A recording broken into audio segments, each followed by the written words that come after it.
கட்டுரை டி. வரதராஜலு நாயுடு. பிராமணர்களின் கொடுமையும் குறும்புத்தனமும். சித்திரபுத்திரன். மாயவரம் முனிசிபாலிட்டியில் ஸ்ரீமான் வரதராஜலு நாயுடுவுக்கு ஒரு வரவேற்பு பத்திரம் வாசித்துக் கொடுக்க வேண்டும் என்று ஒரு தீர்மானம் வந்தபொழுது சில பிராமணர்கள் அதை எதிர்த்தார்கள். இவர்கள் எதிர்ப்பை அலட்சியம் செய்து மற்ற கவுன்சிலர்கள் ஒரேயடியாய் நிறைவேற்றிவிட்டார்கள். தங்கள் ஆக்ஷேபனை பலிக்கவில்லை என்று நினைத்த மேற்படி பிராமணர்கள் அதோடு சும்மாயிராமல் அரசாங்கத்தாருக்கு அடியிற் கண்டபடி தந்தி கொடுத்தார்கள். அதாவது, மாயவரம் முனிசிபாலிட்டியார் டாக்டர் வரதராஜலு நாயுடுவுக்கு உபசார பத்திரம் வாசித்துக் கொடுத்தால் மாயவரத்தில் சமாதானத்திற்கு மிகவும் பங்கம் வரும். ஆதலால் அரசாங்கத்தார் இத்தீர்மானத்தை நிராகரித்துவிட வேண்டும் என்று கண்டிருந்ததாம். இது எவ்வளவு அயோக்கியத்தனமான காரியம் என்பதை வாசகர்கள்தான் முடிவு செய்ய வேண்டும். ஸ்ரீமான்கள் சீனிவாச ஐயங்கார், கலியாண சுந்தர முதலியார், ராஜகோபாலாச்சாரியார் முதலியவர்களுக்கு வாசித்துக் கொடுக்கும் உபசார பத்திரங்கள் சமாதானத்தை விளைவிக்கும். டாக்டர் நாயுடுவுக்கு வாசித்துக் கொடுக்கும் உபசார பத்திரம் சமாதான பங்கம் விளைவிக்கும் என்றால் ஐயங்கார், ஆச்சாரியார், முதலியார் முதலானவர்களிடம் உள்ள எந்த குணம் டாக்டர் நாயுடுவிடம் இல்லை? அல்லது அவர்களிடம் இல்லாத எந்த குணம் டாக்டர் நாயுடுவிடம் இருக்கிறது? எந்த விதத்தில் அம்மூவருக்கும் டாக்டர் நாயுடு இளைத்தவர்?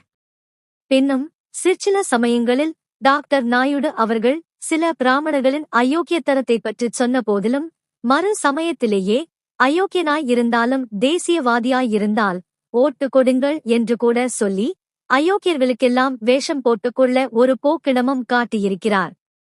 அதோடு ஸ்ரீமான் திரு வி. க. முதலியாரவர்களைப் போலவே இவரும் ஒரு சமயத்தில் ஒரு மகாநாட்டில் வகுப்புவாரி பிரதிநிதித்துவ தீர்மானம் பிரேரேபித்திருந்தாலும் இப்பொழுது பிராமணர்களுக்கு அனுகூலமாக வகுப்புவாரி பிரதிநிதித்துவம் வேண்டாம் என்கிறார். இவ்வளவு நன்றி செய்தவர்களிடமும் நமது பிராமணர்கள் இம்மாதிரி நடந்து கொள்வார்களானால் இப்பிராமணர்களின் நன்றியறிதலை என்னென்று சொல்வது? இதே டாக்டர் நாயுடுவை இந்த பிராமண கூட்டத்தார் வண்டியில் வைத்து இழுக்கவில்லையா? தென்னாட்டு திலகர் என்று சொல்லவில்லையா? அவர் படத்தை ஆசாரத்திலும் படுக்கை இடத்திலும் பூஜை இடத்திலும் வைத்திருக்கவில்லையா? இப்பொழுது ஏன் அவர் பேரில் இவ்வளவு வெறுப்பு? எந்த பத்திரிகையாவது இப்பிராமணர்களின் நடத்தையைப் பற்றி ஒரு வார்த்தையாவது எழுதினதா? இம்மாதிரி ஸ்ரீமான்கள் சீனிவாச ஐயங்காருக்கோ ராஜகோபாலாச்சாரிக்கோ உபசார பத்திரம் கூடாது என்று இரண்டு பிராமணரல்லாத கவுன்சிலர்கள் ஏதாவது வாயே திறந்திருந்தால் இந்த தேசிய பத்திரிகைகள் என்று சொல்லும் பித்தலாட்ட பத்திரிகைகளும் அவர்களால் வயிறு வளர்க்கும் தொண்டர்களும் இப்பிராமணரல்லாதார் குடியே அடியோடு கெடுப்பதற்கல்லவா வகை தேடியிருப்பார்கள்.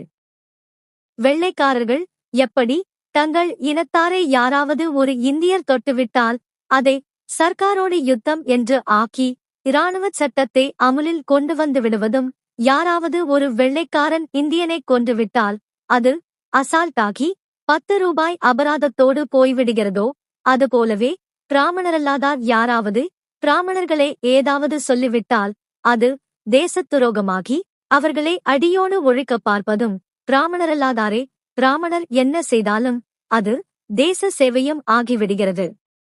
இவர்கள் யோக்கியதையை பார்த்தால் வெள்ளைக்காரர் 1000 மடங்கு யோக்கியர்கள் என்று நெருப்பின் மேல் நின்று சொன்னாலும் கால் வேகாது என்று கூட சொல்லலாம். கேவலம் இந்த உபசார பத்திரத்தை பற்றி நமக்கு கவலையில்லை. அதற்கு மதிப்பிருந்த முட்டாள் அபிப்பிராயம் வெகு நாட்களுக்கு முன்னே போய்விட்டது. மகாத்மாவுக்கும் உபசார பத்திரம், அன்னவரை கொலை செய்தவர்களுக்கும் தான் உபசார பத்திரம், யோக்கியனுக்கும் உபசார பத்திரம், திருடனுக்கும் உபசார பத்திரம். உபசார பத்திரம் வாங்க யோக்கியதையில்லாதவன் இனி நமது இந்தியாவில் இல்லை என்பதே நமது அபிப்பிராயம். ஆதலால் அதை பற்றி கவலையில்லை. டாக்டர் நாயுடுவும் இதை பிரதானமாய் எண்ணி இருக்க மாட்டார். அவர் வீட்டு சமையலறை சுவர்கள் பூராவும் சட்டம் போட்ட உபசார படங்களாலேயே மறைக்கப்பட்டிருக்கிறது. ஆனால் இந்த பிராமண மனப்பான்மையே இன்னும் நமது பாமர ஜனங்கள் அறியவில்லையே என்றுதான் நாம் விசனிக்கிறோம். தேசத்திற்காக 3 முறை ஜெயிலுக்குப் போனார், கேப்பை மாவு அரைத்தார்.